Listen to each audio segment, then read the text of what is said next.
Dói, Henderson pode dar no gol, Henderson! የዘንድሮ ክረምት ትልቁ አስገራሚ ዝውውር። ሰላም ሲቲዘንስ፣ ዛሬ በኢትሃድ ዙሪያ ሰደድ እሳት ሆኖ ስለተነሳውና መላውን እንግሊዝ ፕሪሚየር ሊግ እያነጋገረ ስላለው ሰበር የዝውውር ዜና በጥልቀት እንመለከታለን። ማንቸስተር ሲቲ ከተቀናቃኙ ማንቸስተር ዩናይትድ ጋር ከባድ ፍልሚያ ውስጥ በመግባት የኖቲንግሃም ፎረስቱን ወጣት የ23 ዓመት ድንቅ አማካይ ኤሊዮት አንደርሰንን ለማስፈረም ከጫፍ ደርሷል። ብዙዎቻችሁ ሲቲ ለምን አንደርሰንን ፈለገው? አዲሱ አሰልጣኝ ኤንዞ ማሬስካ በታክቲኩ ውስጥ ምን አይነት ሚና ሊሰጡ አስበው ነው ብላችሁ እንደምትጠይቁ እርግጠኛ ነኝ። ይህ ዝውውርም ዝም ብሎ ተጫዋች የመግዛት ጉዳይ አይደለም። የበርናንዶ ሲልቫ መልቀቅን ተከትሎ በማሬስካ አዲስ ስልት ውስጥ ትልቅ ክፍተት ለመሙላት የታለመ ጥልቅ የታክቲክ ስልት ነው። ዛሬ የኤሊዮት አንደርሰን አስገራሚ ጥንካሬዎችና በሲቲ ቤት የሚኖረውን ወሳኝ ሚና በዝርዝር እንተነትናለን። ቪዲዮውን ላይክ በማድረግ ጀምሩ። ወደ ትንተናው እንለፍ። ኤሊዮት አንደርሰን ማን ነው? ዘ ራይዚንግ ስታር።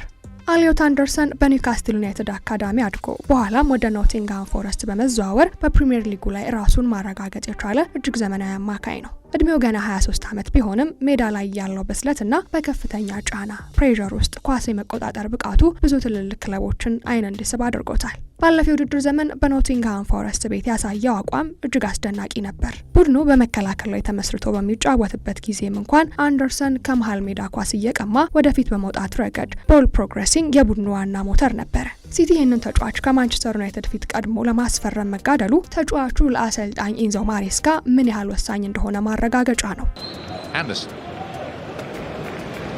የአንደርሰን 3 ትላልቅ ጠንካራ ጎኖች፣ ኮር ስትሬንግስ። አንደርሰን ለሲቲ ቤት ምን አዲስ ነገር ይዞ ይመጣል? 3 ዋና ጠንካራ ጎኖችን እንዲህ። አንደኛውና ዋናው በበርካታ ቦታዎች ላይ መጫወት መቻሉ ቨርሳቲሊቲ ነው። አንደርሰን እንደ ቁጥር 8 አማካይ፣ እንደ ቁጥር 10 አጥቂ፣ እንደ አማካይ አልፎ ተርፎም በግራ ክንፍ ላይ ተሰልፎ የመጫወት አስደናቂ ተፈጥሮ አለው። ይህ ደግሞ ረጅም የውድድር ዘመን ለሚጫወተው ሲቲ እጅግ በጣም አስፈላጊ ነው። ሁለተኛው በጫና ውስጥ ኳስ አለማጣት ፕሬስ ሬዚስታንስ ነው።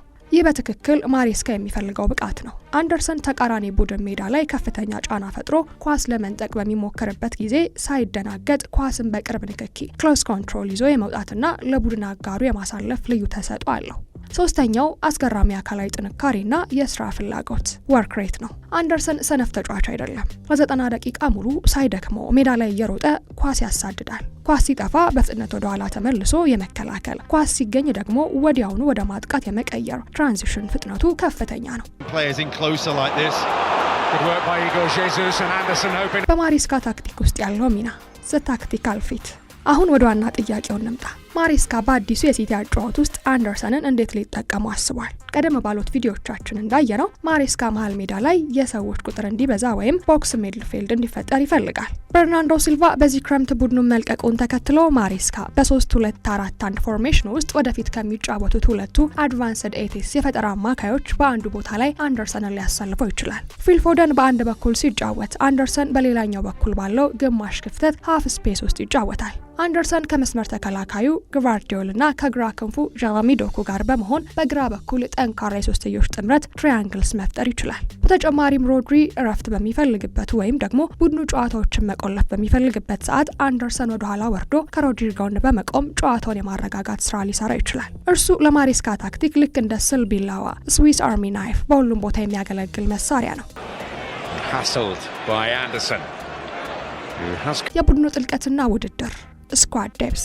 የኤሊዮት አንደርሰን መምጣት በማንቸስተር ሲቲ የመሃል ሜዳ ስብስብ ላይ ከፍተኛ የቦታ ውድድር ይፈጥራል። ይህ ደግሞ ማሬስካ በሁሉም ውድድሮች ላይ ዋንጫ ለመብላት ለሚያደርገው ጉዞ ትልቅ አቅም ይኖረዋል። ኮቫቺችና ሮድሪ እያረጁ በሚመጡበት በዚህ ሰዓት አንደርሰን ለሲቲ መሃል ሜዳ ላይ አዲስ ጉልበት፣ ወጣትነትና ፈጣን ተንቀሳቃሽነት ሞቢሊቲ ይዞ ይመጣል። ከኒኮ ኦራይሊና ማቲያስ ኑኔስ ጋር በመሆን የቡድኑ ሁለተኛ መስመር እጅግ ጠንካራ ያደርገዋል። የዝውውር ሲቲ ወደፊት እጣ ፈንታውን ከአሁኑ እያስተካከለ መሆኑን የሚያሳይ ትልቅ ማረጋገጫ ነው።